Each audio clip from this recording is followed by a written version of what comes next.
നമ്മൾ ഈ മനുഷ്യരുടെ ഒരു ഭാവം കണ്ടാൽ തോന്നും ഈ പ്രപഞ്ചം മൊത്തം നമുക്ക് വേണ്ടി മാത്രം പണിതുവെച്ചതാണെന്ന്. സത്യത്തിൽ കോടിക്കണക്കിന് നക്ഷത്രങ്ങളുള്ള ഈ മഹാപ്രപഞ്ചത്തിൽ ഭൂമി വെറുമൊരു കടുകുമണിയാണ്, നമ്മളോ അതിലൊരു പൊടിയും.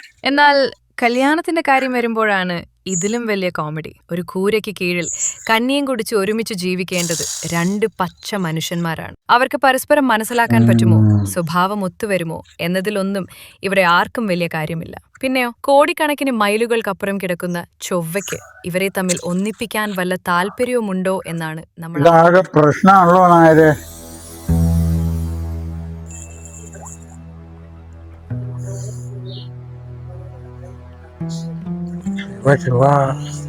എന്തായി കാണ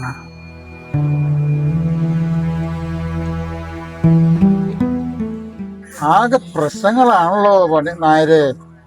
അയ്യോ, എന്താ പണിക്കരെ വേണ്ട കുഴപ്പമുണ്ടോ? കുഴപ്പം മാറ്റാനല്ലേ നായരെ നമ്മളിവിടെ ഇരിക്കുന്നത്.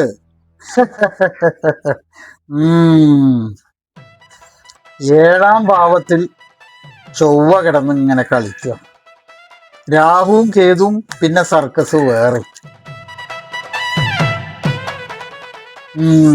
ചെലവുണ്ട്.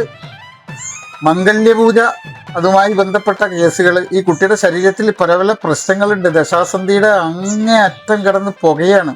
തഥാ സമക്ഷം ദഹതാ മനോരഥം ഈനാ കീനാ ബദ്ധ മനോരഥ. ഭക്ഷണം തന്നെ ഉപേക്ഷിച്ച ചില ശ്ലോകങ്ങൾ കേട്ടിട്ടുണ്ടോ? കേൾക്കാൻ വഴിയില്ല. പൈസ ഉണ്ടല്ലോ ഈ കാര്യങ്ങളൊക്കെ ചെയ്യാനായിട്ട്.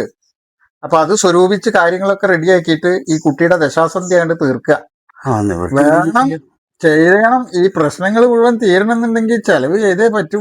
എന്നാലും ഏകദേശം എന്ത് വരും ഗുരുനാഥ? ചെലവെന്ന് പറയുമ്പോ സ്മിർനോഫ് ഒരു ഫുള്ള്, 2 കോഴി, മംഗല്യപൂജക്ക് വേണ്ടിയിട്ടുള്ള എല്ലാ സംഗതികളും വേണം. ശരി ശരി, ആയിക്കോട്ടെ. അപ്പൊ പൂജയൊക്കെ ഞാൻ ഗംഭീരായിട്ട് ചെയ്തോളാം. ഇപ്പൊ നിങ്ങൾ പൊക്കോളൂ. അതെങ്ങനെ വെച്ചാ ചെയ്താ മതി. ആയിക്കോട്ടെ, അതൊക്കെ ഞാൻ ഉഷാറാക്കി തരാം. ആയിക്കോട്ടെ കേട്ടോ. നമ്മുടെ ഒരു നിത്യവരുമാനാണ് ഇപ്പത്.